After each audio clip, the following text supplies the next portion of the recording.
Say something real.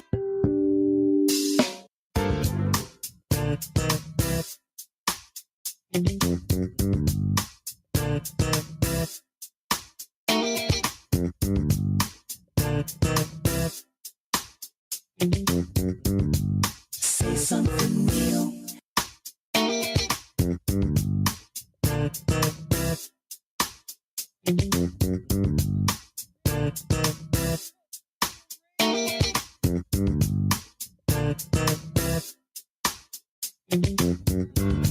Say something real.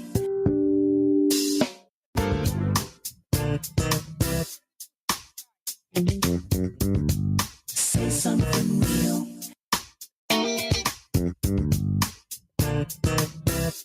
Morning. Good morning. What's happening, family? Welcome to the show this morning. It is Michelle Bryant here at WNOV 860 AM 106.5 FM. Look, I'm not gonna keep fighting with you, bro. Hey, me and you and this bonnet, we ain't gonna keep fighting.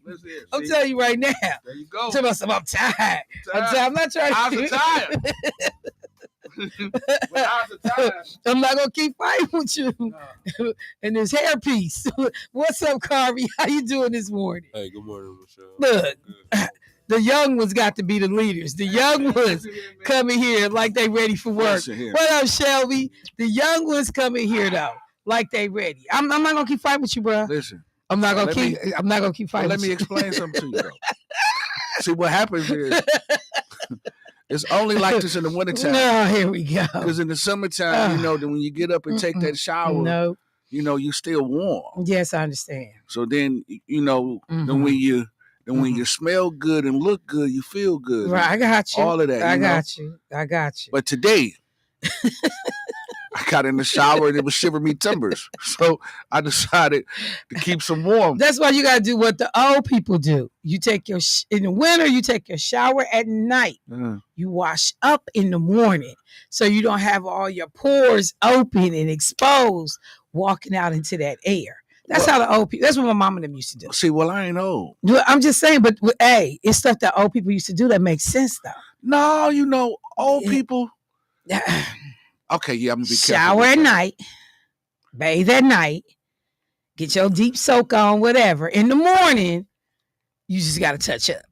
And you can walk on out the door. See, only in the wintertime or on the days it's so cold. I don't want to go outside after having, especially like in my case, it's only about an hour and 15 minutes in between me waking up and walking out the door. So I'm literally taking a shower and coming straight outside. Yeah, so I got to pay attention to when I do that, man. Well, I mean, you might have to just get up a little bit earlier. I get up at 4 o'clock. I get up at 4:30. See, you got to get up at 4. I'm not hell. hell. You doing too much. I get up at 4 o'clock and sit there for about 30 minutes. See, no. Well, I'm gonna tell you. If I didn't leave stuff in disarray the night before, I will, like from 4:30 to 5, I'm just chilling. Yeah. I'm just moving around. I put some coffee on. I might flip the news on, but it's just quiet time. Yeah. I'm just chilling. 5 o'clock, now I'm ready to start moving. I'm ready to go. Yeah. So I appreciate what you're saying. Yeah, because you gotta give your time for your eyes to adjust to the lights and the TV being on. So I sit there and I talk to myself. I say self, myself say her. I was gonna say, as long as they answer back, but clearly you let us know that you answering back. Well, look, family, a lot to get to this morning. With the shortened work week because of the King holiday, there are just a number of topics that just have not been covered. So we're going to try and work those in. If it's something that you want to talk about, I definitely am open to having those conversations as well. And already somebody's on the line. Already. So let's go to the phone line, see what's happening. Hey, caller, what's happening? Good morning. Good morning. I love you, Michelle.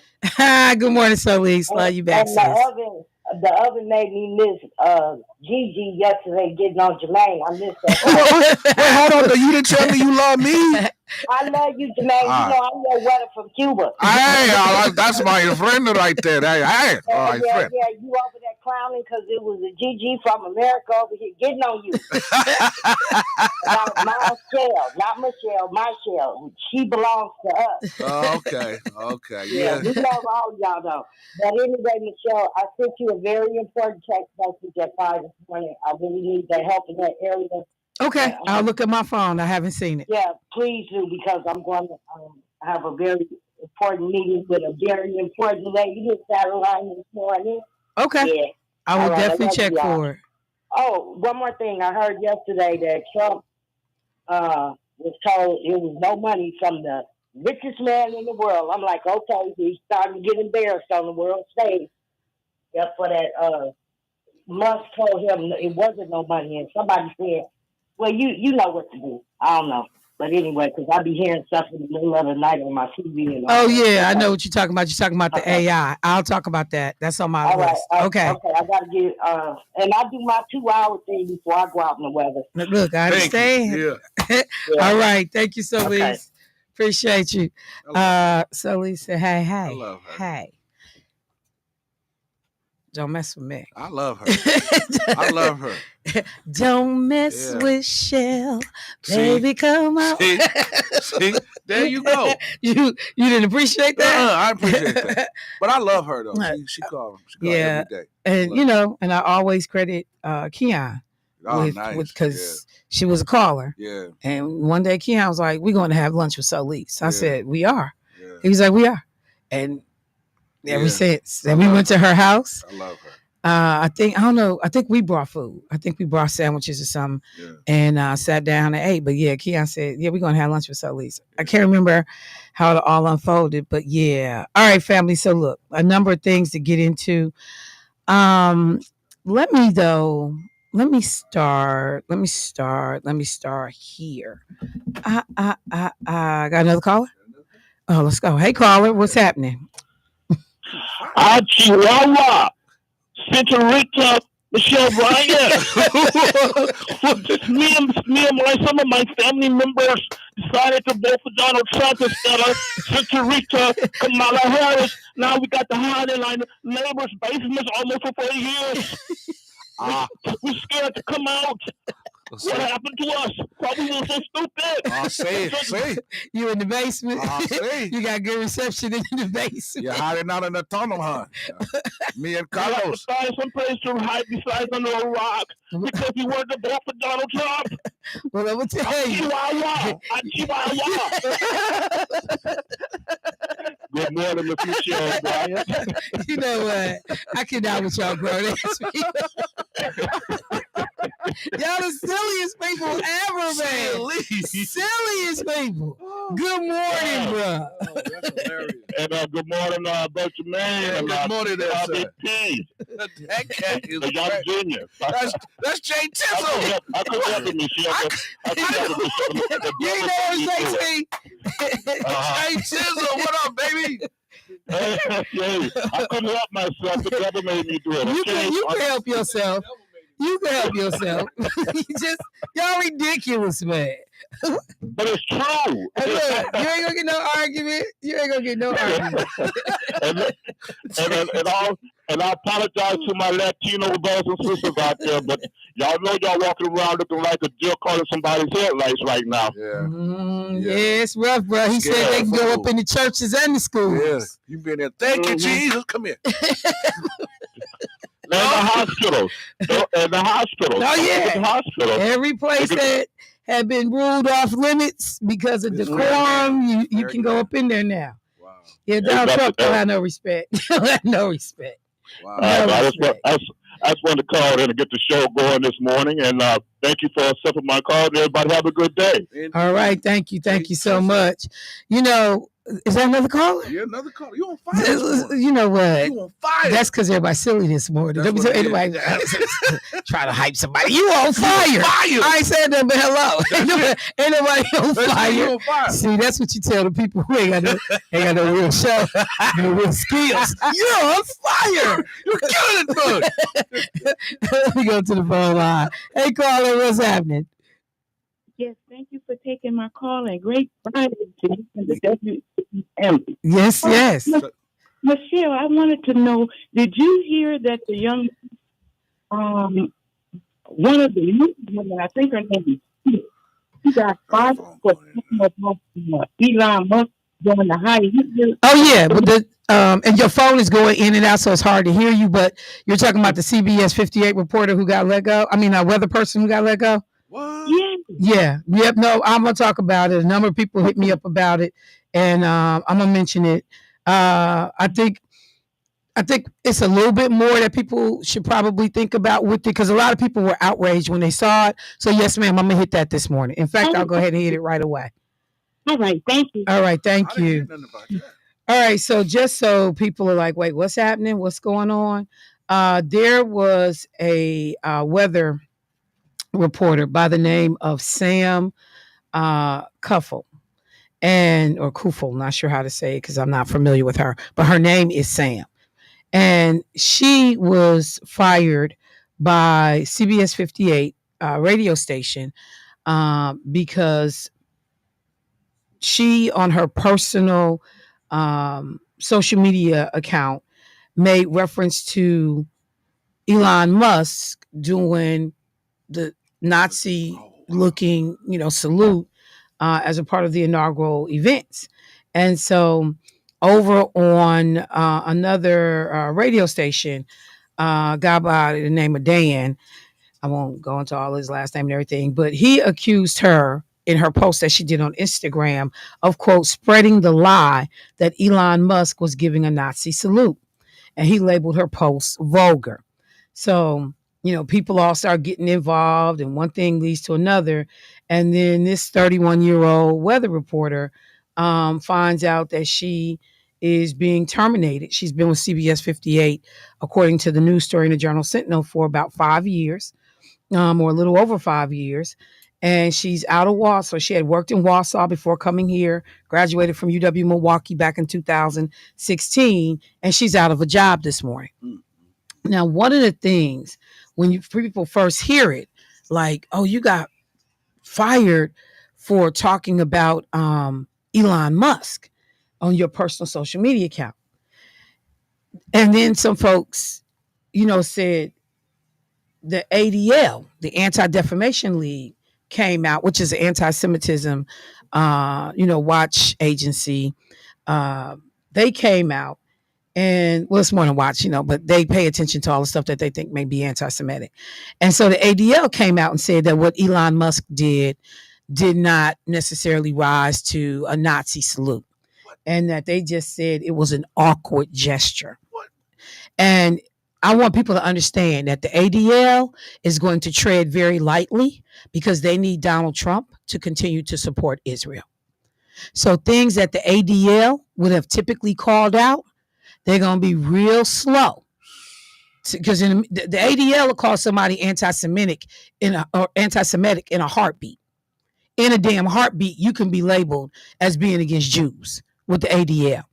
But because of Donald Trump and all of the money that needs to go to Israel, they are going to be very, very careful about who in his social circle, including him, that they label anti-Jewish. See, people can be real political when they need to be. And all of that, oh, you so racist, oh, you so anti, blah, blah, blah, it go out the window when we start talking about money. So the thing I will tell people, though, is that when you read further, the initial post that gets everybody in a roar, she was on her personal Instagram account, and she posted the picture of Elon Musk at the podium doing this thing that to most people in the world looks like a Nazi salute. She said in the post, quote, dude, Nazi saluted twice during the inauguration. And then she added, quote, you blank with this man. You blank with this and this man. I don't blank with you. Full stop. Mm-hmm. So we can assume that the word was probably you F with this and this man, then I don't F with you. Okay. But she also had posted, it was something else. And, one of the things I will say is that you should be entitled to have personal opinions and views no matter where you work. But when you are somebody that is front facing in the public eye with an organization, you still have to be mindful of the fact that people will link you and your behavior to your company. They will link you and your thoughts and your positions to your organization. And so there are some places they tell you, we got a strict media policy.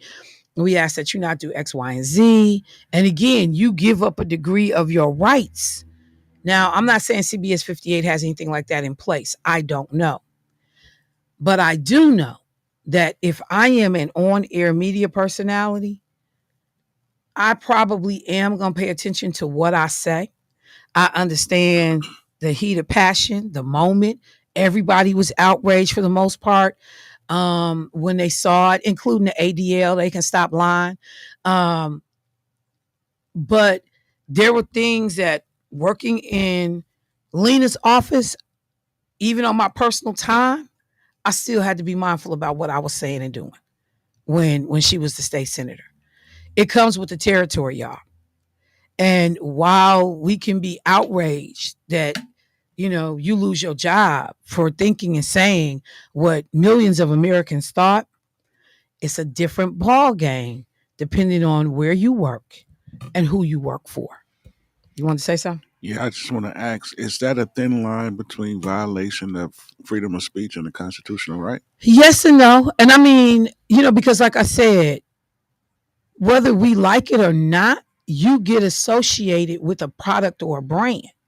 And so there are, like a lot of organizations before they hire you, they will go and look at your social media accounts. And if you've said some stuff on your social media accounts like, I ride with the KKK meeting is next Tuesday, hope to see you there.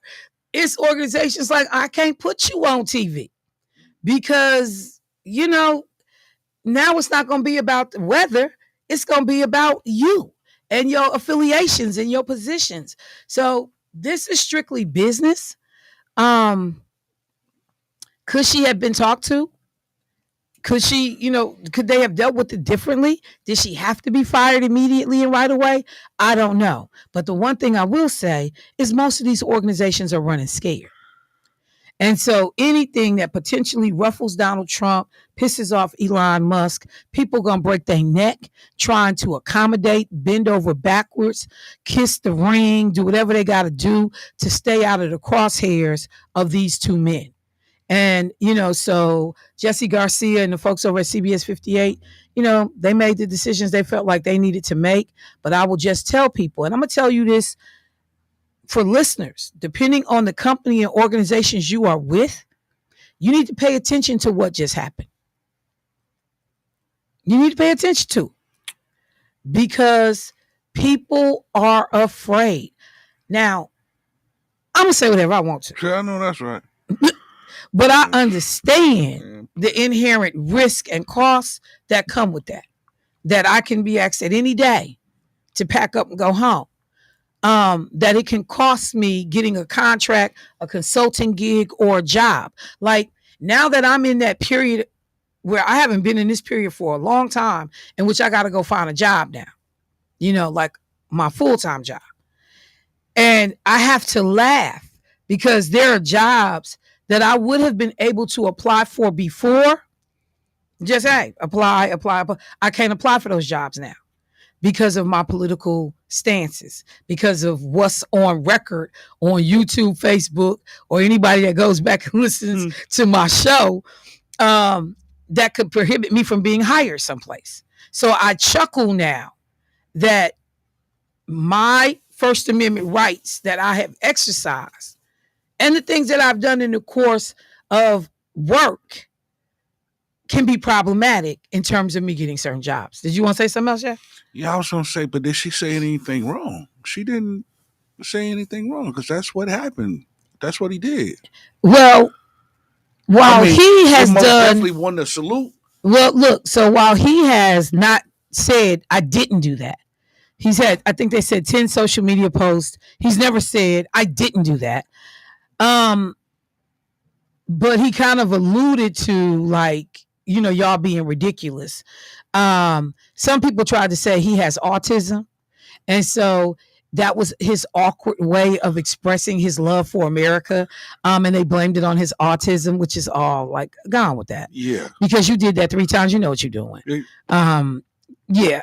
Yeah, he knew. Yeah, but and again, it's not about right and wrong. Sometimes it is about the optics of it all. So my question is, why haven't any other Republicans come out and say anything about this? Say, no, he didn't do it. We don't think Why are Republicans allowing somebody like Pete Hegseth to be able to be potentially confirmed to be over the U.S. military? Wow. You got allegation, even from Fox News employees who said this dude got an alcohol problem. He is vulgar, and there are at least 2 cases with non-disclosure agreements where he was accused of sexually assaulting women. Like, the sister-in-law done put out a letter or statement saying this dude is abusive. I don't care what his wife say. She lying. And they all looking the other way. Because right now, you don't want to be the outside man. You don't want to get caught up with the wrath of MAGA and Trump and Musk and everybody coming for you. These people demonstrated a long time ago that they were spineless. With the added and additional pressure of, number one, the financial wherewithal of Elon Musk to blow you out the water financially. Number two, you don't let these MAGA idiots who got convicted back out on the street. And the leader of the Proud Boys just said yesterday, yeah, Donald Trump may not be talking about retribution. I ain't telling y'all I'm not. What are you gonna do? Like, literally harassing people. One of the police officers, Carl, I see you, and I gotta go to a commercial break. But one of the police officers, I listened to him on the night that the pardons had occurred, on inauguration night, being interviewed. He said that because he testified against these January 6 rioters in their trials, that, and he was one of the officers that was had the stun gun used on him like 5-6 times. You hear him screaming. There's video of it and everything. He said that his family was threatened. His life was threatened. He said his mother was outside in her yard and somebody came up and threw human feces on his mother. Now, his mom is 76 years old. This woman ain't got nothing to do with what went on at the U.S. Capitol. Now, this is just going through the process. So the people that he helped to put away, some of these people is running around now talking about getting even, getting people back. And the word, I think that we could make one of the words of the year, emboldened, because you're going to hear it over and over and over again. These white boys and girls and Hispanics and Latinos and a handful of blacks that participated and got arrested, they believe our dude is in office. We gonna get pardoned. We gonna be all right. They got their own version of we gonna be all right.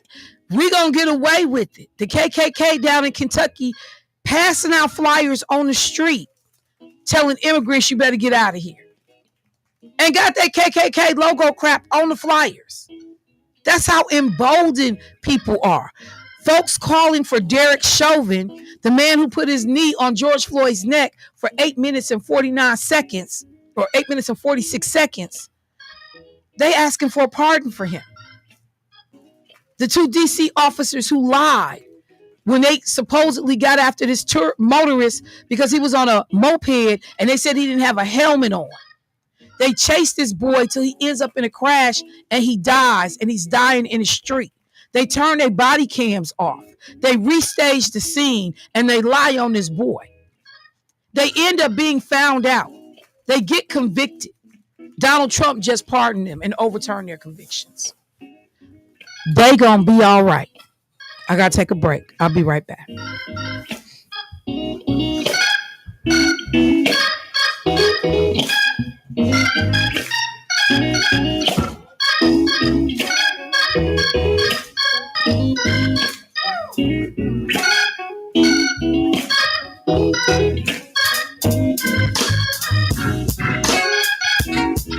The Milwaukee Black X. The passing of a loved one is emotional enough without adding the stress of funeral arrangements. By pre-planning, you receive the desires of your heart while taking away the burden from your family. It also saves you money, providing the dignity and respect your memory deserves. And there are times when life ends unexpectedly. Please know that the New Pitts Mortuary is here to lend a helping, caring hand anytime, day or night. We are the New Pitts.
Eight sixty AM, 106.5 FM. Before I went to the break, talking a little bit about these pardons. This is, I'm sorry, for me, it's going to be around for a minute. I know I got a caller. Give me one sec, caller. There have been some Republicans here in the state of Wisconsin that have said that they thought that the pardons may have been a bit much. Thanks to some reporting done in the Milwaukee Journal Sentinel. Representative Derek Van Orden said that these are Wisconsin legislators, said he disagreed with pardoning people who attacked police officers during the insurrection 4 years ago. Representative Tom Tiffany said that people that committed particularly violent crimes that day should do their time. Ron Johnson said that maybe a little more sweeping than I would have wanted to see. Such a freaking coward. And, you know, the one thing about what these Republicans are saying, though, the whole piece about violating and attacking law enforcement, because that's their bread and butter. You know, that's all they run around with their hand over the damn heart for the flag. And, oh, we love the blue, back to blue, not black in blue, white in blue. I want to be clear about that. We don't support black officers in blue unless they're doing our bidding and carrying our water. We support white officers in blue. So they really shouldn't say we back the blue. They should say we back the white in blue. That's what they should say. But the thing about this that's irritating is it's not just about law enforcement. When I remember Deborah was listening to the show, one of the listeners to the show, and she texted in, how much did the damage to the United States Capitol cost U.S. taxpayers to repair? Because, see, I can't go out here and tear up nothing and I get caught tearing it up and there not be some restitution, responsibility that has to be taken, and maybe even some jail time, depending on how much it costs and what kind of damage I did. When do we not care that they tore up the U.S. Capitol, that they broke out windows, that they damaged historical documents and historical elements of the building? When do we not care? Because I can go to jail for attempted murder, for, you know, plotting and planning to kill somebody, even if I didn't. These people showed up to do harm in some cases. Not everybody, but the ones that got convicted, they were able to make the case. You showed up to do dirt. So it's not enough, Republicans, just to say law enforcement and act like the more than, I forgot how much money, $20 million or whatever it was in damage they said was done to the U.S. Capitol. The damage to that building, them people having to lay down on the floor and, you know, be fearful for their lives, and security details, Capitol Police whisking people away to safety, the vice president having to be moved. You mean to tell me Ron Johnson, Tom Tiffany, Van Orden, you don't think nobody should pay for that? But see, we want to hang our hat on law enforcement because that's the only damn thing they care about. But what about all the other stuff? That's the frustrating part. Let me go to the phone line. Hey, caller, what's happening? Good morning. Yesterday I heard something very disturbing. I don't know where black people get this from, that they gotta have mercy for what? They didn't have mercy when they decided to do what they wanted to do to you. Just like when he was up in that church with his wife, that lady should have said, "You and your wife can get the hell out, and your kids is just as foul as you." And see, the problem that I'm seeing for black people, they always want to be the bigger person, and this is what black people need to understand. If your slave master can repent and go to the same heaven as the slave, what's the value to you? I never hear people say that, but that y'all got that bad. Say that again, Al. Bad. Al, say that again. If the slave master repents, he can go to the same heaven as the slave. That's what I've been hearing. And I said, if that's the case, that person ain't never been no good neither. And that's really been messing black people up. Because when you have these racists, they know you're not going to do nothing because you're worried about another power. But I'd like to ask you a question, Michelle, please. Okay. What's the difference between a racist white man, God, and a no good nigga? What's the difference? Are you saying that there isn't? Absolutely. They're all the same people. It's all about the matter of convenience. Everything is based on contingency. And you're only valuable if you save my purpose. And if you put them all in the punch bowl and put them in a glass, and it's a universal word, they still nothing but a no good nigga. So black people need to start living in reality and stop living in fantasy. You don't let nobody come on your property and throw hazardous waste on you. If you check the law, you do have a right to protect yourself. And these racists, they know all they got to do is bring up an understanding of a higher power. And Lord, he got to protect me. He ain't protect you in 400 years. He ain't going to protect you today. He ain't going to protect you tomorrow. He ain't paying none of your bills. So start depending on self. So Al, what's really in your heart. So Al, what's up? Let me ask you a question. So is it safe to assume or, just ask? So like, you don't believe in the concept of God at all? Cause he ain't no good. He ain't no good. No. I'm not talking about whether he's good or not. I'm just saying, do you believe in the concept of God at all? Absolutely not. Okay. I think they need to take them people in that book and burn it. Maybe take the papers out and use it as toilet paper. That's how I feel, because I speak from my heart. No, that's fair. I mean, it's a ton of people. If he was so powerful, you can't stop kids from dying of cancer, leukemia, but you sitting on your plantation, twirling your fingers like a no good dog, rough, and I said dog, and they supposed to come save you. All right, I got you. I appreciate it. Oh, go ahead. He only fight if they white, and they been getting blessed, and they ain't sweating their own. But he waiting for you to come to his plantation. And as I said this before, that nigga ain't no good, ain't never been no good. And if he show up at your door, you better jump on him too, and you will have your heaven, because he got his now, and he's watching while you suffer. All right. But can't nobody argue that. You have a good day, darling. Thank you, Al. I appreciate the call. Let me just say this, and I want to be, clear about it. While the delivery can be offensive, while the word choices can tap on nerves, the overall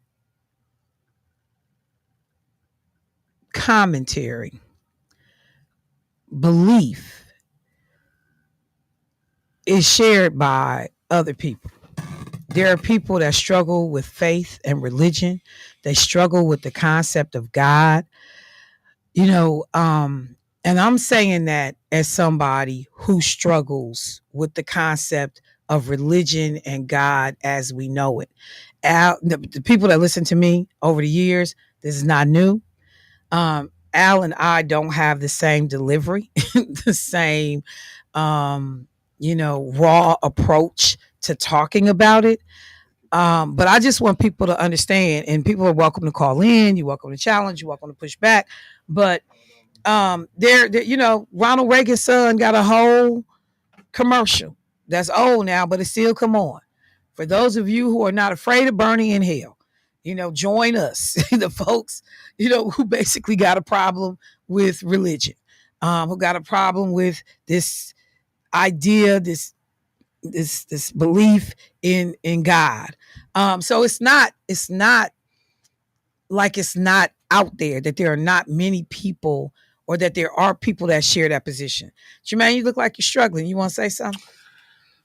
Yeah, I most definitely want to say something. Go ahead.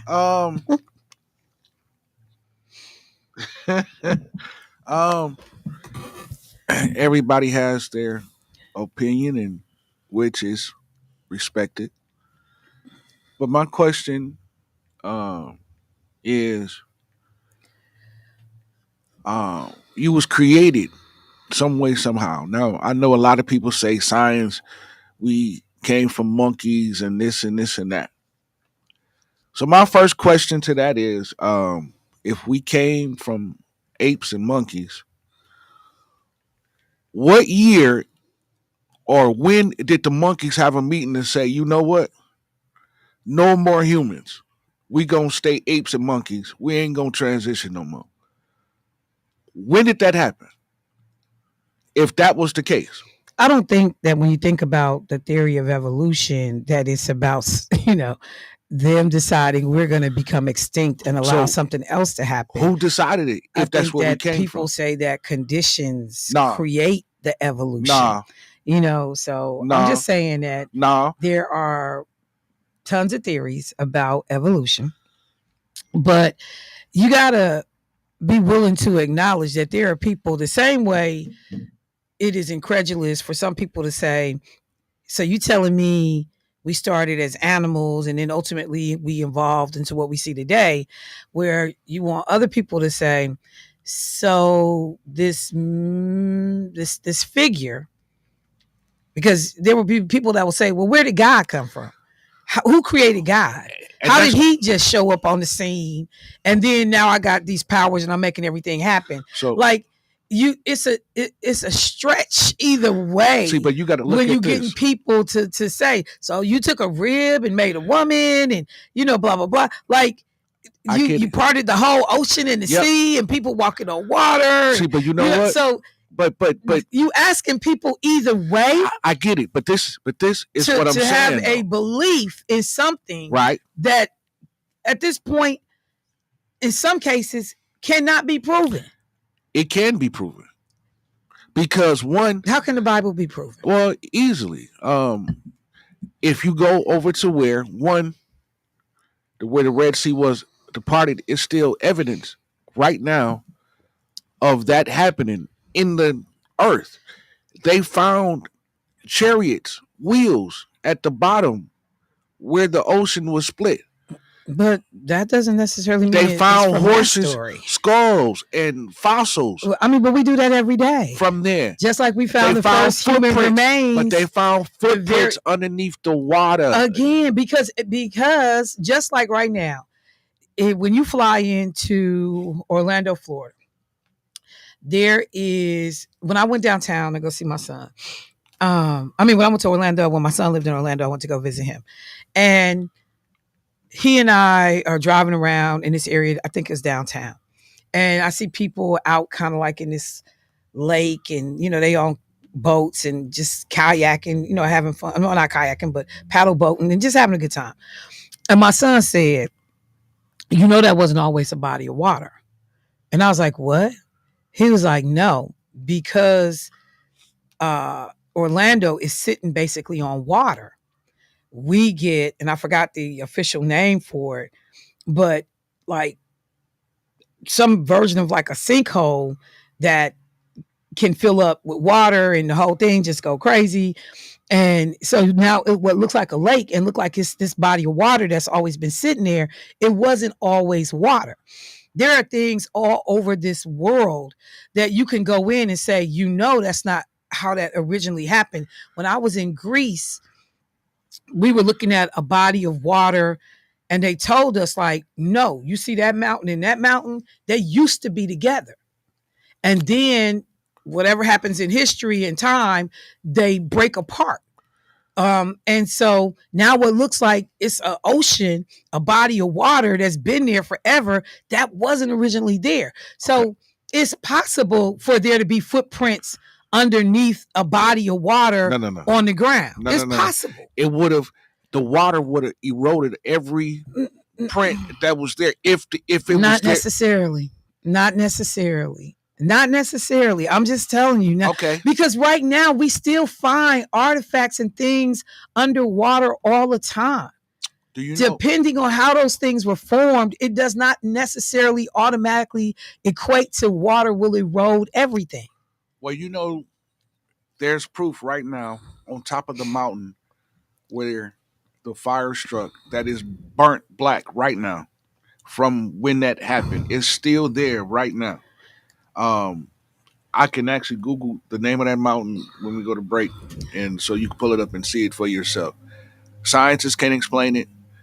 None of them can explain it. Even with the sun, the moon, it came from somewhere, and it hasn't burnt out yet. It will eventually. You know what I think? But it hasn't burnt out yet. So you have the stars. You have the moon that comes up every night that wasn't created by man. So if man didn't create it, well, who created it? God created it. How do you know? How do I know it? Yeah. Because it's unexplainable. But that just because it's unexplainable, you're trying to attribute something that you cannot explain to God. Well, then how do you know God? How do you know God created the moon? Okay, listen. Prime example. No. Prime. Oh, serious? How do you know? Listen. Prime example, right? You've been asked to believe that. No. How do you know? How can we prove that God created the moon? Listen, you have breath in your body, right? Yep. Where did your breath come from? There's a whole process. No. Not there's a whole biologically. Where did your breath come process. from? Because at any point in time, when is your okay? If man had that much control, man would control when he or she dies. He or she, because of the flesh don't want to die, but you have to die, right?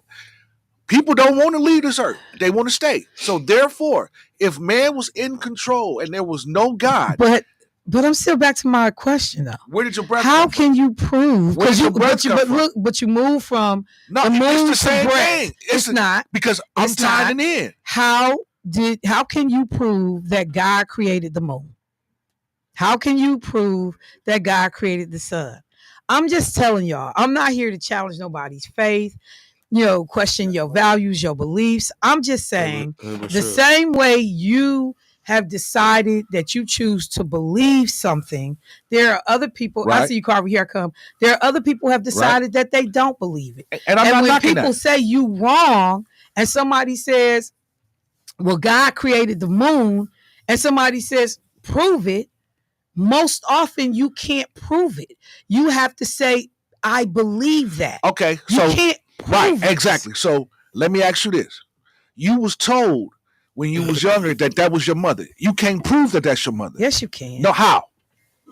Because there's a whole DNA trail. The woman birthed you. She was there. She said you passed through my womb. She said it, but hold on. The doctors, the nurses, everybody saw you be pushed out. You could have been switched. No. You could have been switched at the hosptal. Okay, but that's something different. Listen, it's the same. It's the same difference. It's not the same. So what I'm saying is the same. Let me bring Carvey in. Hey, Carvey, what's like Carvey? Say, hey, Carvey, like you on the phone. Hey, what's up, Carvey? What you got? So basically, I was just observing y'all conversation, taking it all in. And my perception of what y'all talking about is basically, like, I feel like in this world that we in, anything is possible because basically my perception is like we're like SD cards or just like a brand new phone. Like when you get a brand new phone and basically the person that's on the phone and trace all the information that goes to the phone and they set up these algorithms directly dedicated to this person. That's just like life. You know what I'm saying? Anything's possible, but I feel like literally anything's possible. Like your theory, Michelle, may be possible. Your theory possible, Jermaine. I just low key feel like anything is possible because the world was here already. We spawned to this world, and like I feel like we would never know what's truly on this world to the fullest, but anything could be possible. That's fair. So let me just say this too, because I got something. Snopes, which is the site that they go through to talk about, claims that have been made. They try to. It's like a Politico of social issues. Mm-hmm. So were chariot wheels found at the bottom of the Red Sea? The claim, archaeologists have discovered Pharaoh's chariot and the bones of horses and men under the Red Sea. On 24 October, so October 24th, 2014, the website World Daily News Report published an article reporting that chariot wheels and the bones of horses and men had been discovered at the bottom of the Red Sea, thereby supposedly proving archaeological proof of the biblical narrative about the escape of the Israelites from the Egyptians. According to the book of Exodus, God parted the Red Sea long enough for the Moses-led Israelites to walk across it on dry ground, but closed the waters up again upon the pursuing Egyptian army and drowned them all. And so it says, Egypt's Antiquities Ministry announced this morning that a team of underwater archaeologists had discovered that remains of a large Egyptian army from the 14th century BC at the bottom of the Gulf of Suez, 1.5 kilometers offshore from the modern city of Rosker. The team was searching for the remains of ancient ships and artifacts related to Stone Age and Bronze Age trade in the Red Sea when they stumbled upon a gigantic mass of human bones darkened by age. So there's more. However, if one is looking for news of any important scientific or historical discovery, World News Daily Report is not the place to look. People have determined that this was fake news, that the site did not have that. And people were also letting folks know World News Daily Report is a political satire web publication. So when they were asking people, like, go back and figure out the source of the story, many people took exception with even where the source was from. So that was just one thing that was sent to me. Go to YouTube. Go to YouTube and pull it up on YouTube. And again, I'm happy to do that. Somebody else says religion requires one to have faith, and faith dictates that we don't have all the answers to these questions. But we can't just blindly follow religion because religion was created as well. So the phone lines are lit. I see we about to go down to Keith Paris. Here we go. Keith Paris Road. Here we go. Let me take a break. Michelle Bryant, WNOV, 860 AM. You're going to need this. You're going to get some coffee. I don't need more. I'm gonna need steak and eggs. It's about to go down. I would need my strength, my energy, my sustenance. All right, y'all. I'm gonna take a quick break. I'll be right back.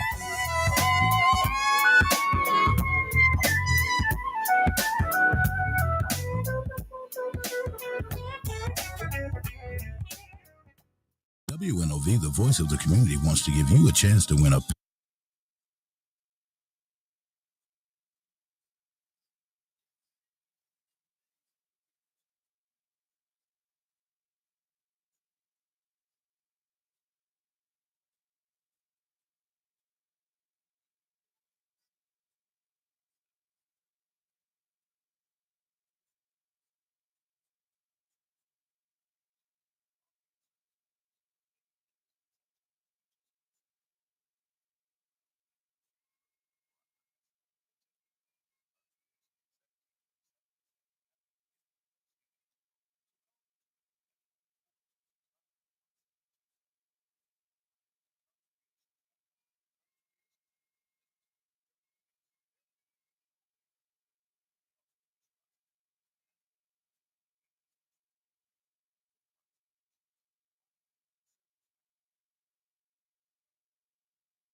next week. We got to pay attention to that. It's going to be important to figure out who ultimately ends up leading the school district. Representative or former Representative Lakeisha Myers and I were talking last night about some stuff that's going on in some other urban school districts around the country.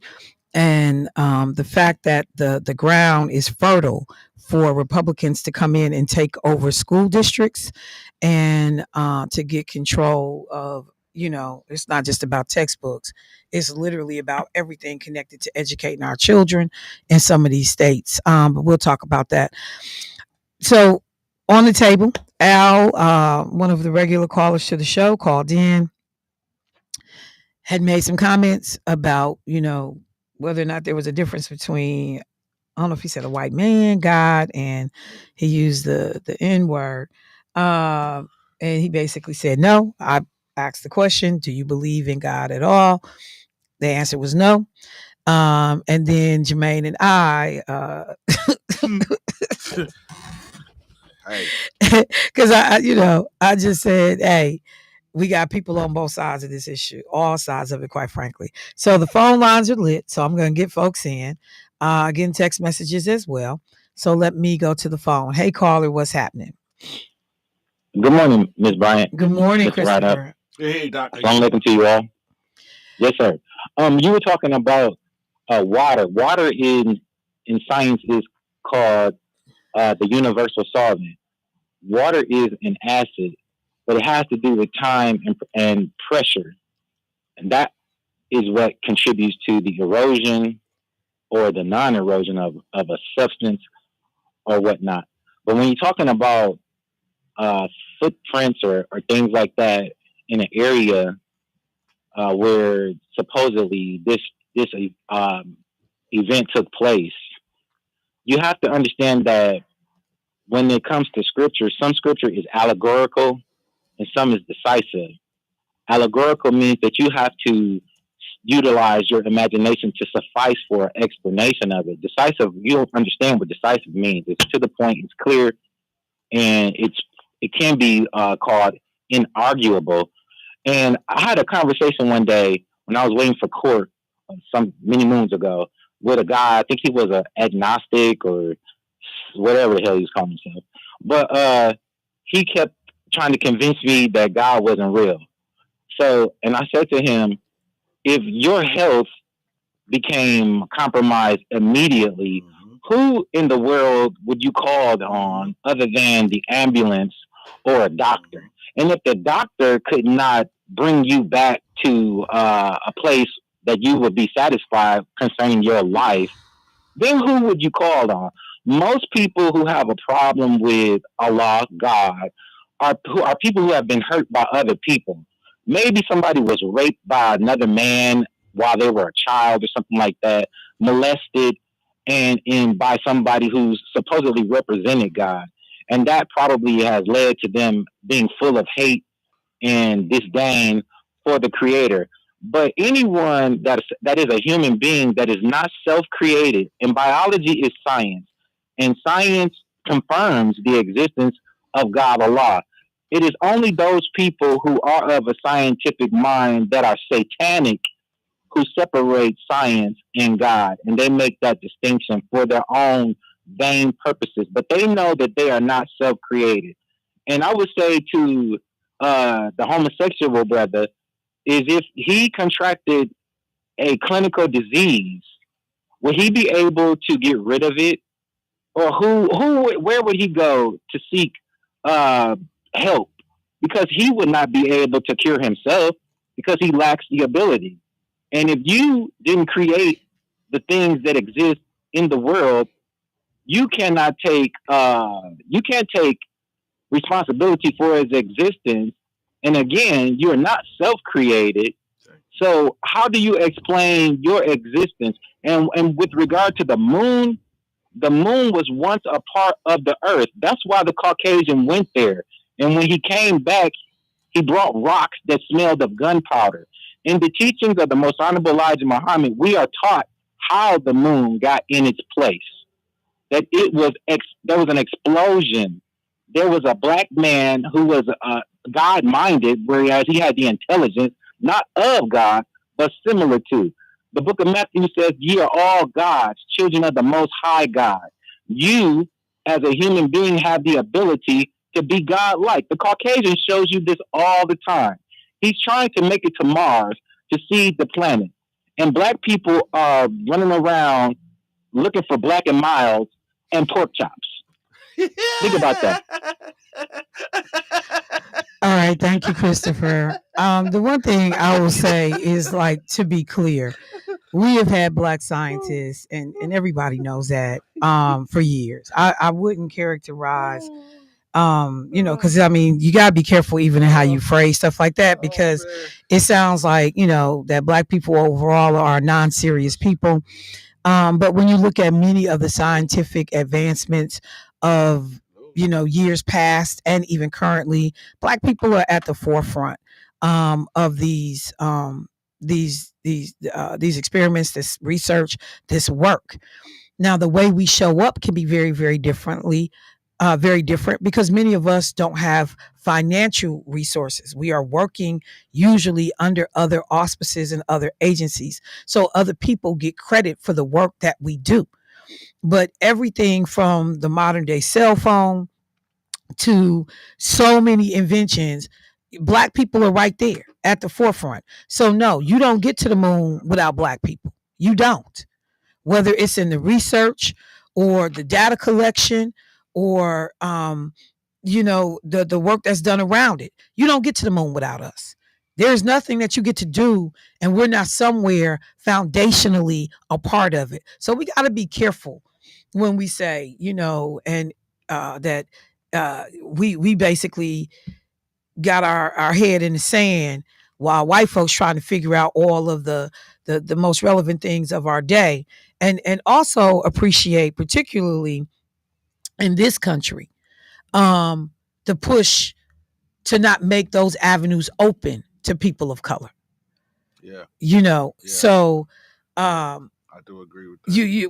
We just got to be careful. The other thing that I will say, science has not proven the existence of God, because science deals in probabilities and data.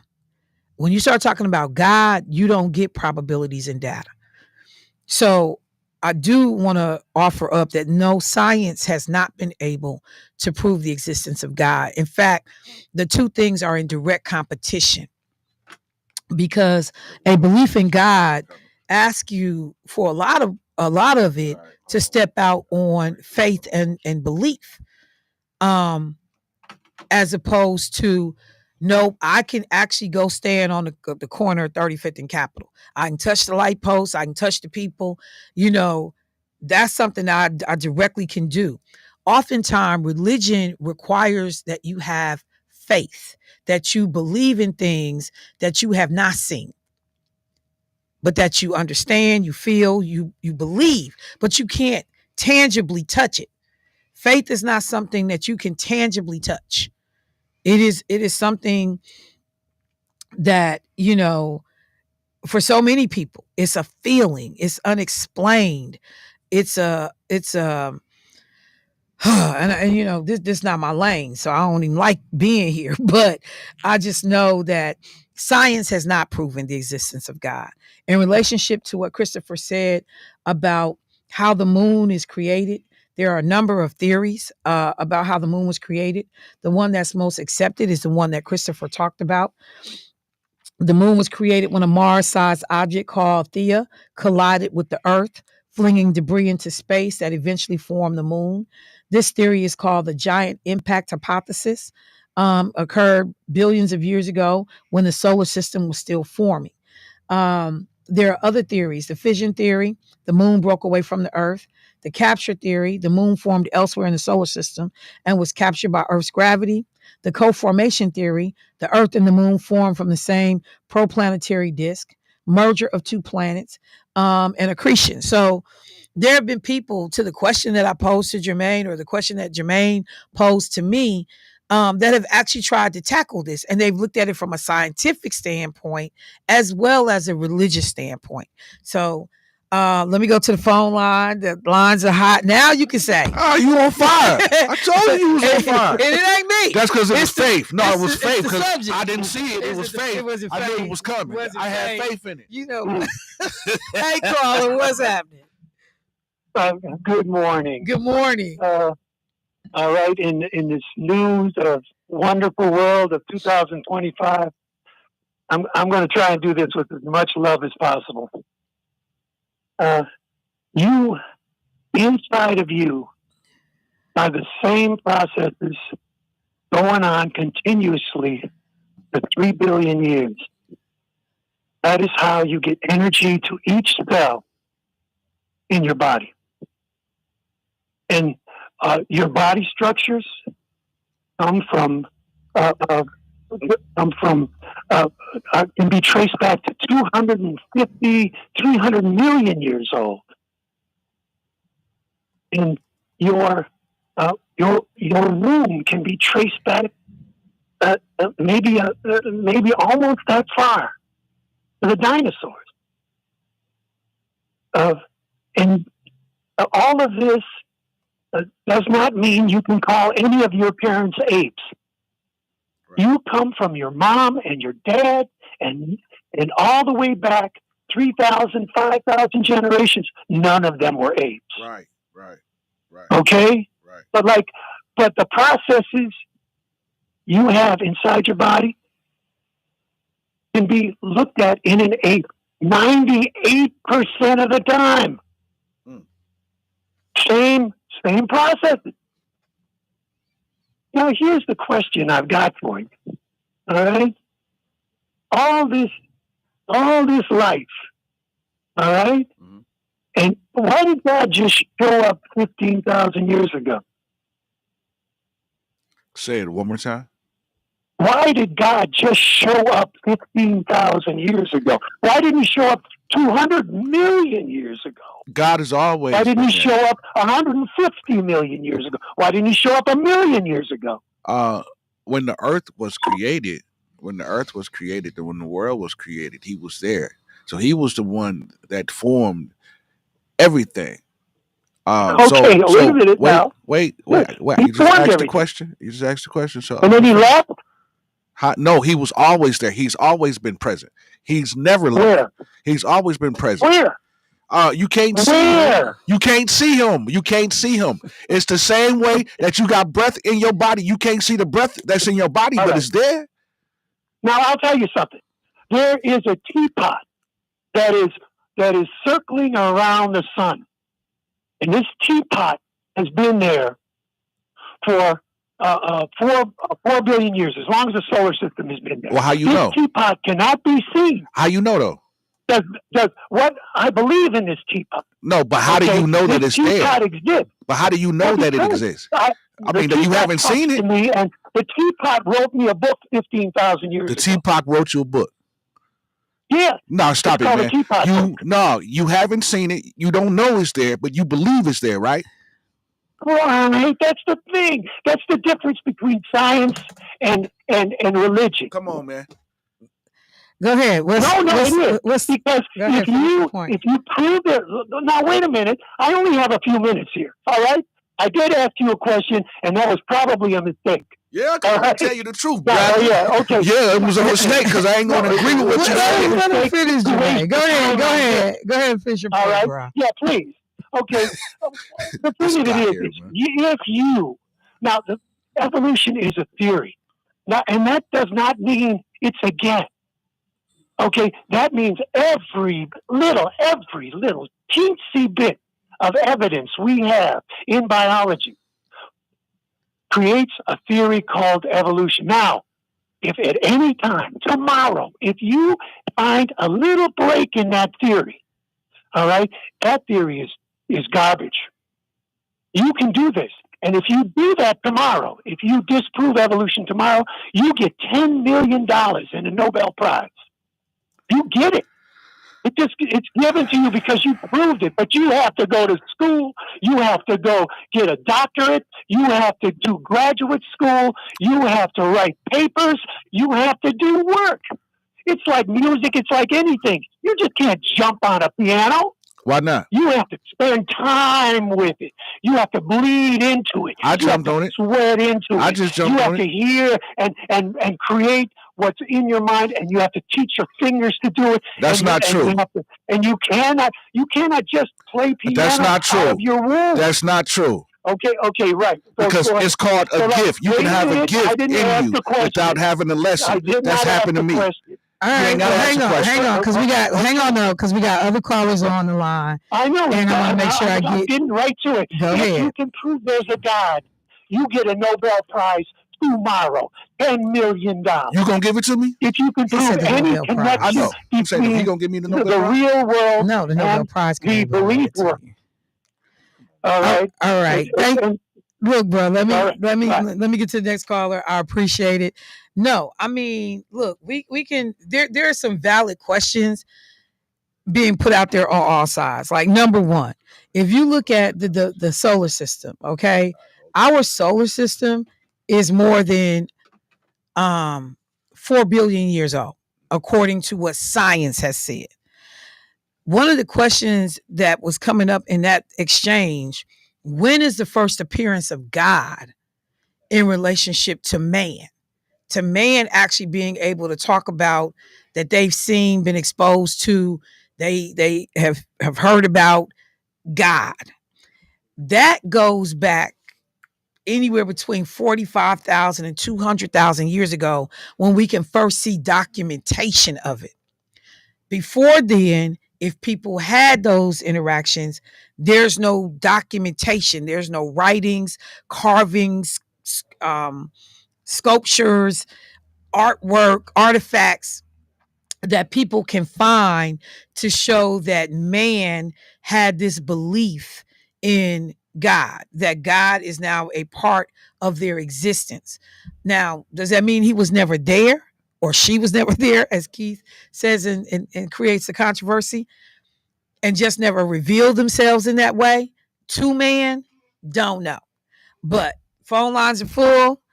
Y'all, the show has gone somewhere totally different. Yeah. But let's go with it. You started it. I know I didn't start it. Al started it. Al always started. Let me go to the phone line. Hey, caller, what's happening? I'm sorry for double dipping. What I wanted to just because people give an opinion does not mean they've been molested or touched. Yeah. I control that. Yeah. Number two, I don't know no homosexuals. I know sexual beings. Yeah. But I do want to share this with you, Brother Christopher. I do know some Muslims who have tried to come my way and other people's way. And I always tell them like this: if you running tabs on coochie, you sure in the hell can't pay me. Because they told me like this, Brother Christopher, they can't lick no coochie, nor eat no ass. Hang up. Al. You almost Al. had. You almost had. I tell you this every time. You always what you say, Carvey? you always start right, but and I'm not squeamish. I'm not. I will have some of the rawest conversations you can have. But I always, it's a time and a place. I'm always conscientious of my time and my place.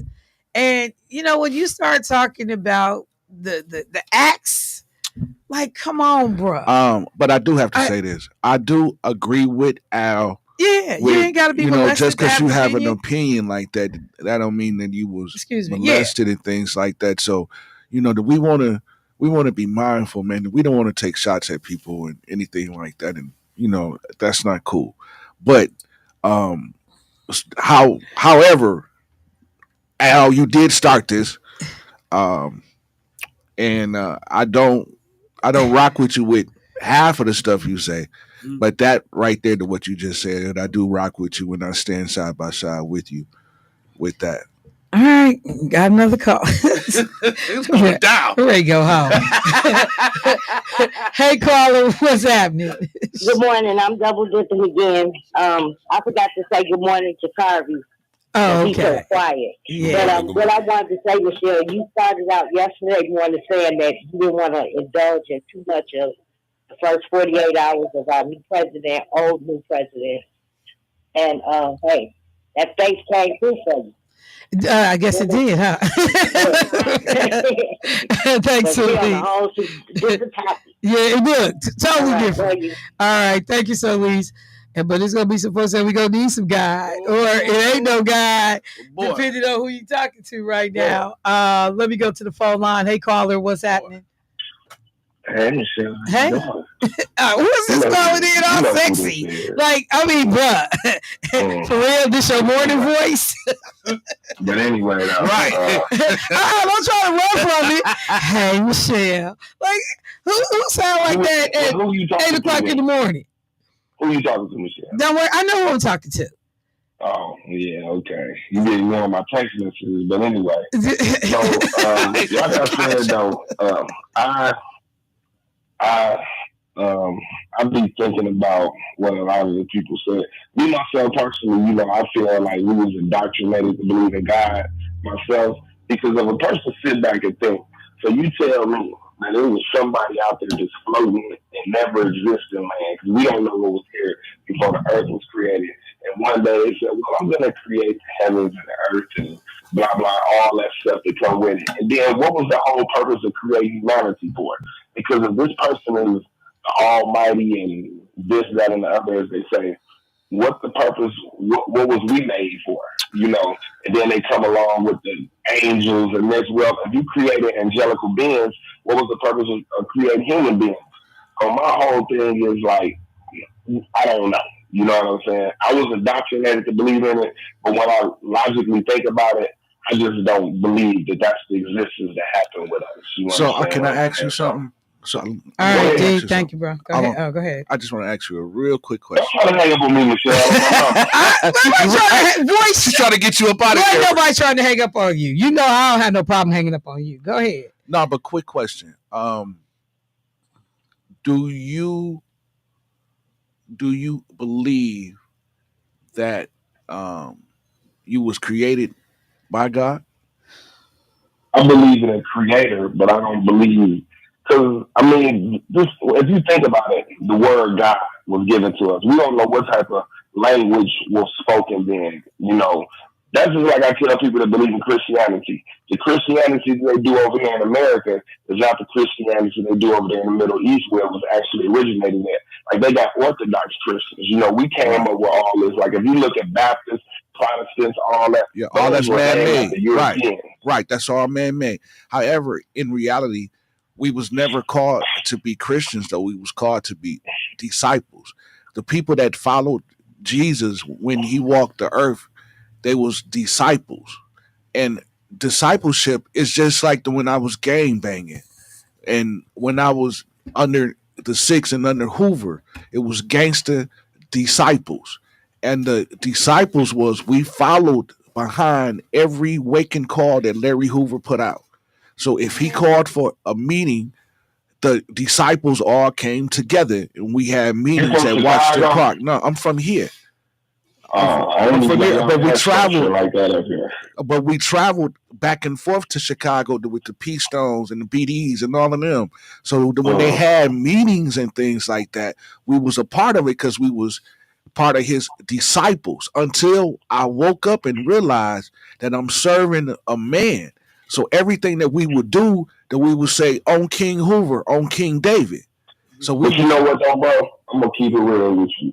If our parents or grandparents and great grandparents was never indoctrinated with it, we wouldn't have that belief. You understand what I'm saying? Like, if a person sit back and logically, like you got to sit back and just be somewhere alone by yourself, and then be like, damn, well, it's somebody that was out here in this space. Because like I tell people all the time, just like Michelle was saying about Keith, why do God got to be a man?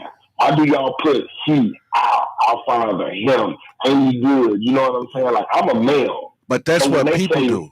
Right. That's what people do. But the Bible said that God is not a man, that he shall lie, nor the son of man, that he shall repent. So it tells you right there that God is not a man. God is a spirit. He's a spirit. And we can't figure it out because his thoughts are not like our thoughts. It's way past our thoughts. And even back in the day, those people couldn't even stand in God's sight because it was too powerful. They would die because you can't be in God's presence like that. So that's why it's so huge like that. And we don't understand because our thoughts can't even fathom the thoughts. That's just like some of us trying to figure out this whole AI thing that don't have a clue. You're trying to figure it out, but your mindset can't grab a hold to how AI can figure out you and know all of this because your thoughts is not the thoughts of the person that created that. I feel you. Though, I feel you. Though. I respect your opinion, bro. And it's like everybody gonna have their own beliefs. Right. Like Exactly. I think Michelle is fine, but Keon thought she looked like Big Shirley. So you know what? And now, hang up. Oh, see, this is why. This is why you can't never ever just give him an inch. You don't take a foot. Give him an inch. Let me go to the phone line. Hey, caller, what's happening?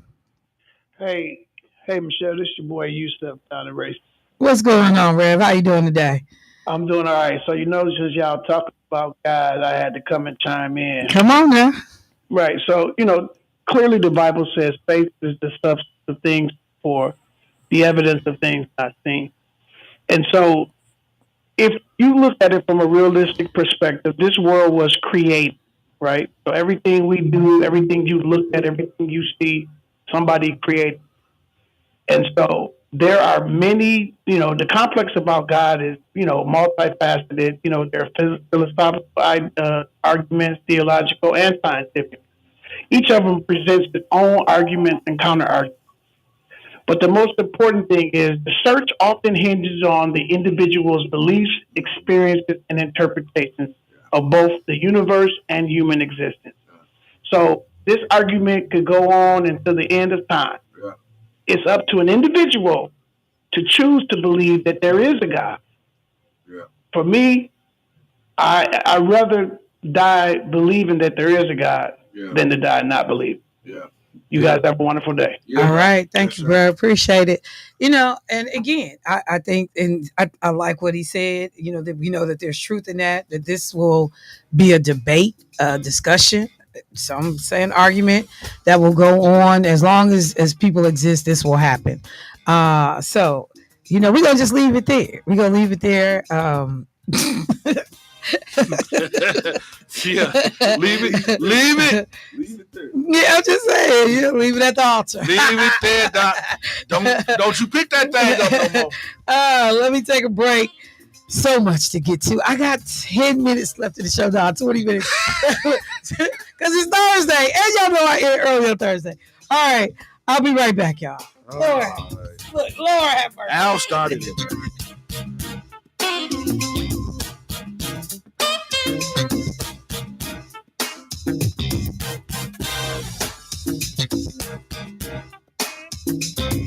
The passing of a loved one is emotional enough without adding the stress of funeral arrangements. By pre-planning, you receive the desires of your heart while taking away the burden from your family.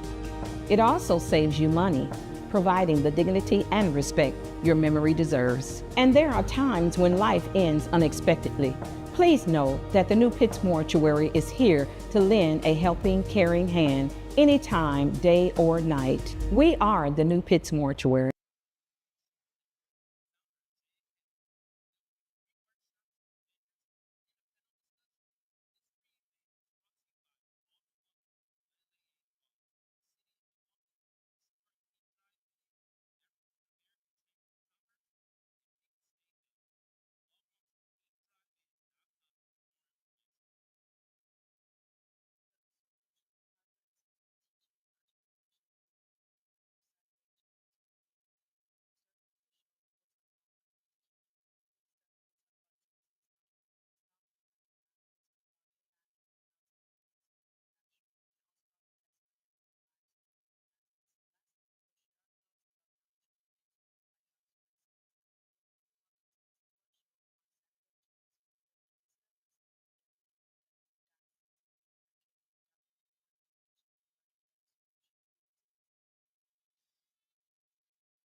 All right, folks, welcome back to the show. I know I got callers on the line, and I'm sure they're calling in about this discussion that we are having right now that is centered around religion, faith. I'm looking at somebody's text. No problem on that. I appreciate you sending me the information. But let me also say, I just want to take a second and acknowledge this. And I see they moved it. So let me see if I can find it real quick. But I want to say to our brother Vaughn Mays, who I just recently saw it early this morning. Now I'm looking for where I saw the article because it's not on the front page of the Journal Sentinel's website right now. It must be further down.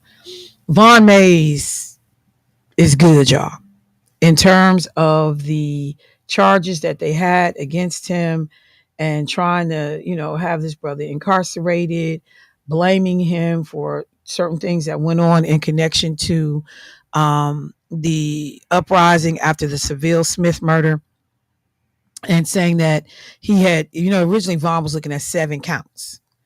And over the years, those have waned away. But one of the things that had stuck was them saying that Vaughn had used his cell phone to incite a crowd, to get people to come to the area to help participate in the drama. Vaughn did what I do all the time. He went live and he was talking about what was going on. He didn't ask anybody to come down here, whoop somebody, hurt somebody. He went live. So a decision has been made. And again, I can't find the specific story at this point so I can read it to you, exactly what the language was. But basically, Vaughn is now good. There will be no jail time. He stayed in the fight. He stood up for himself. He was not willing to take a plea and, do this. That brother hung in there for a long time. And the whole time that he had, here it is right here. The whole time that he had been hanging in there, he was still doing the work. So Vaughn Mays, I found the article, who was charged in connection with the 2016 Sherman Parks riots, will serve no prison time, a federal judge ruled, ending a years-long legal odyssey for the Milwaukee activists. Mays will also not have to go on probation as a part of the sentence that was handed down late Wednesday in Milwaukee by U.S. District Judge Pamela Pepper. The judge gave Mays 3 days of pretrial credit for the time he served in jail immediately following his arrest.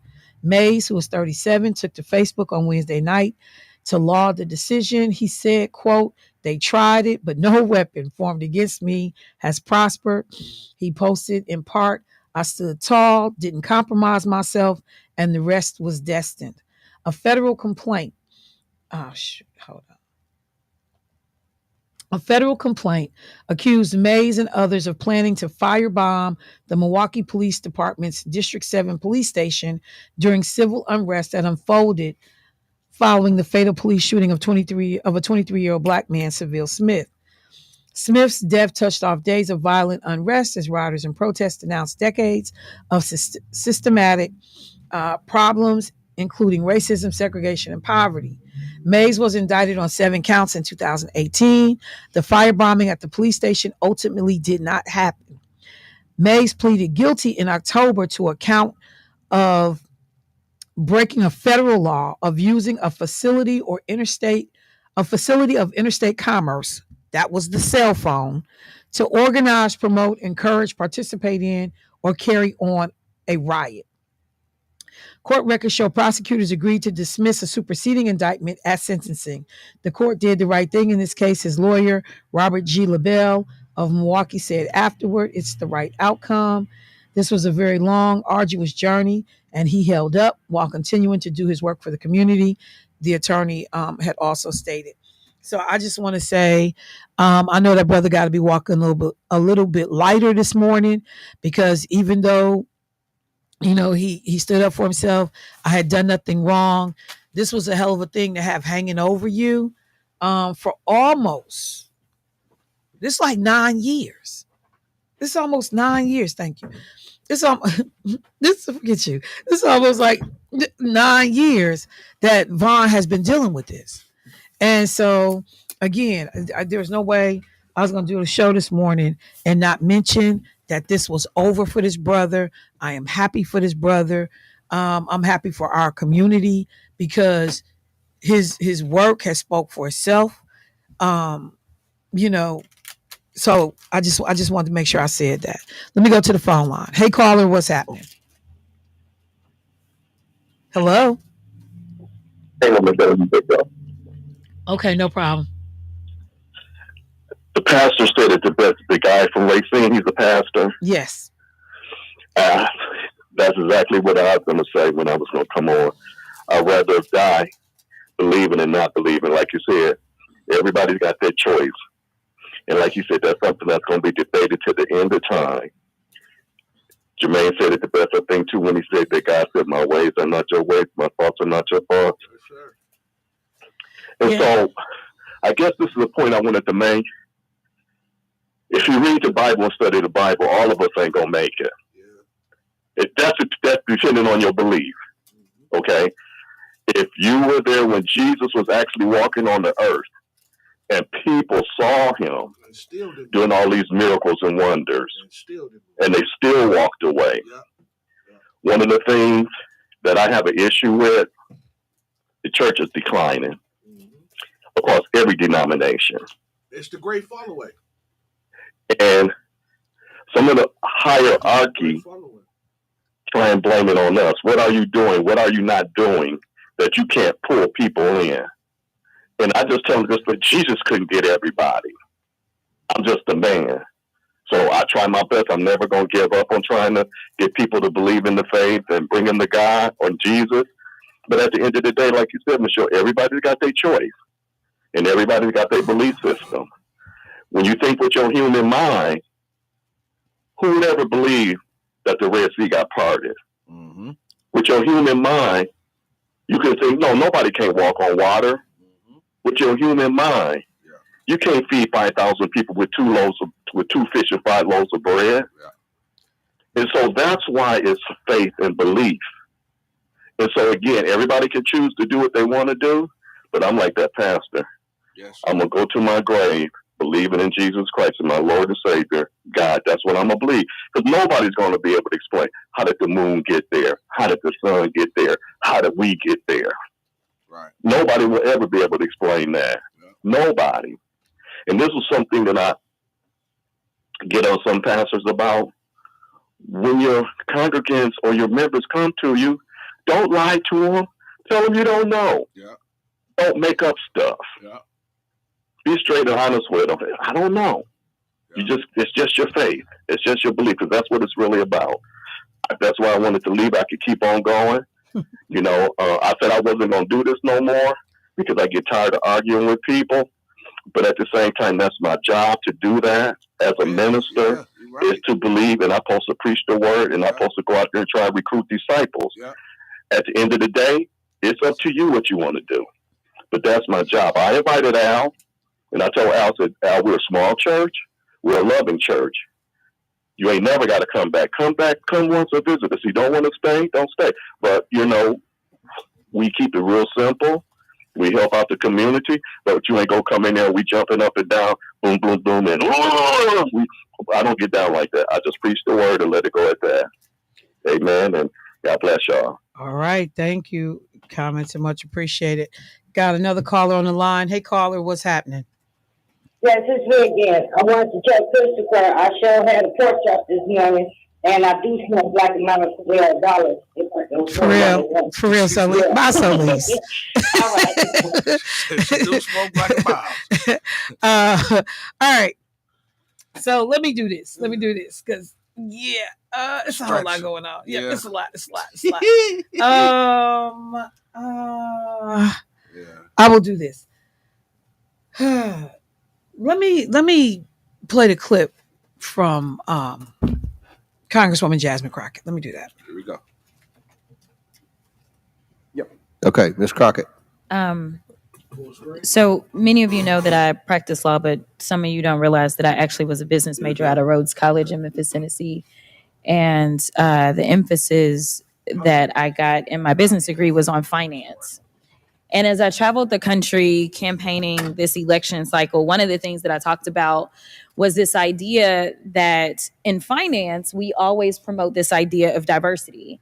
If you know anything about a portfolio, the one thing that you want to do is make sure that it's as diverse as possible, because at times certain stocks will perform better than others, and they will exemplify various strengths and weaknesses. And together, a diverse portfolio is usually what any good finance person would promote. They wouldn't promote that you solely invest in vanilla wafers, believing that that is going to be the strongest portfolio, but instead they may want to add some chocolate cake and some Twinkies into the mix to make sure that we have the best portfolio, because there will be different preferences by different people. And again, there will be different strengths. But as I sit here and I think about what we say and what I'm hearing as it relates to diversity when it comes to anything outside of making money. And to be clear, we are losing GDP every time we try to push back on this idea of diversity, because all of us bring something different to the table.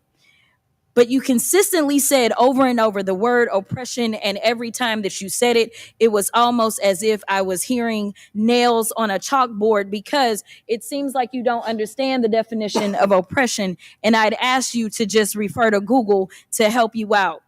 Oppression is the prolonged, cruel, or unjust treatment or control. That is the definition of oppression. And so as I sit here as a Black woman who practiced civil rights, let me tell you, the reason that my colleagues wanted to make sure you understood the same Black history that your side of the aisle wants to delete out of classrooms is because you can then misuse words like oppression. There has been no oppression for the white man in this country. You tell me which white men were dragged out of their homes. You tell me which one of them got dragged all the way across an ocean and told that you are going to go and work. We are going to steal your wives. We are going to rape your wives. That didn't happen. That is oppression. We didn't ask to be here. We're not the same migrants that y'all constantly come up against. We didn't run away from home. We were stolen. So yeah, we are going to sit here and be offended when you want to sit here and act like, and don't let it escape you that it is white men on this side of the aisle telling us, people of color on this side of the aisle, that y'all are the ones being oppressed, that y'all are the ones that are being harmed. That's not the definition of oppression. You tell me the prolonged, cruel, or unjust treatment that you've had, and we can have a conversation. You could start with Exodus. The final thing that I will say on this particular issue, two things. There is an article from The Guardian, and it is a little old. It's from 2021. So I apologize. But it said that back then, just 3 years ago, white men represent 30% of the population, but 62% of office holders. These are the issues that we are constantly looking at and recognizing and trying to say, is this just? I can't even tell you how many white men have served in this chamber, but I can tell you that I am only the 55th Black woman to be elected to Congress. And so when you want to talk about history and pretend as if it was so long ago, it wasn't. Because again, I am just number 55. Finally, when we start to talk about what do these numbers do, as we're trying to say that diversity, equity, and inclusion is the problem, the reality is that when it comes to financial performance, companies with more diverse workforces are more likely to outperform their competitors. Companies in the top quartile for racial diversity are 35% more likely to outperform their peers on profitability. Companies with diverse executive teams are 25% more likely to generate greater profits. Diverse companies earn 2.5 times higher cash flow per employee. Diversity works. And until you can show me data that says otherwise, I think that we need to go back to being a country that listens to experts and gets out of our feelings and recognizes, again, that racism is real in this country. And until we stop pretending that it's not, we will not solve the problems that we are consistently facing. And that will bring real unity that we seek when we're looking for a more perfect union. All right. I wanted to take a moment. So Jasmine Crockett is going to be in town next Saturday. And I have the distinct honor of being able to interview her while she's in town. I know the questions I want to ask Jasmine, but I also want this to be an opportunity for our community to ask Jasmine questions. This event is a sold out event, so it's not like people will be able to come. But it's no way I show up in the room and I don't try to bring y'all with me to the room. So you have had an opportunity to hear this sister over the months. She is one of the fiercest oratorical fighters that we have seen in a while. And what I mean is like go straight, no chaser, head to head, in the rawest way sometimes, and the most confrontational, in your face way sometimes that I've ever seen. She recently had a whole moment with another colleague when she used the term child, when she was responding to, I think her name is Mace. Let me look and see. And they got into this whole moment, Nancy Mace. This was just a week or so ago. And they were going back and forth. And when Jasmine had reached her wherewithal with Congresswoman Mace, she said child. And Mace, so this is what she said. She said they were talking about transgender people, okay? And Congresswoman Crockett said, I can see that somebody's campaign coffers are really struggling right now. So Mace is going to keep saying trans, so that people will feel threatened. And child, listen. And so that's what Jasmine Crockett said. So Congresswoman Mace, I am no child. Do not call me a child. I am no child. And then she goes on to say, if you want to take it outside, we can do that. That's what she said to Congresswoman Crockett. So this was the moment when I thought about diversity, equity, and inclusion, and how she didn't call her CHILD. She was saying CHILE. If you black and of a certain something, we'll hear black women say child, da da da da. They're not calling you a child literally. And I believe that that's the same thing that happened in Illinois when that black woman said, I rebuke you. And this white police officer didn't understand culturally what she was saying and threatened to shoot her in the face, and subsequently did do just that. Diversity, equity, and inclusion shows up in so many ways. And we're going to keep making mistakes. We're going to keep having misunderstandings. One of the goals of diversity, equity, and inclusion was to get people to know one another so that we could minimize some of this drama that plays out. Even in terms of the debate that went on about belief in God, no belief in God, how the earth was formed, how it wasn't formed. That's a diversity of opinion, y'all. It really is. What we learn when we have programs in place in companies and organizations is to teach individuals how to work and be in a setting together, even though we may believe differently, act differently, love differently. That's why this is important. We saw DEI play out right now this morning in this radio station. Just think about that on a global level. Good morning, Brother Paris. So with that, I'm going to end the show. Carvey, Appreciate your perspective. Ride out. God bless you. I'm gonna raise offering now. The keeper's here. The minister is here. He gonna bring the word, and then we gonna raise offering and let the people go. Like he spent it all my damn offering on his shoes. No, he ain't raising the. That's a bad sweater. You see him? Oh, that's a nice sweater. That is dope, though. It wasn't me. Wow, that's a nice sweater. It's dope, man. Thank you, appreciate it. But it wasn't me. Oh, it was the wife? No, I'm talking about. Oh, it was you. I heard Rodney yell for real. I wonder what Keith Paris thinks. Oh boy, here we go. Well, look, y'all can finish it. He here now. I'll talk to y'all like next week. Peace. Say something real. There were soldiers in a revolution. It is now time to take you live to the Northwest Funeral Chapel for a word of the good news and your son.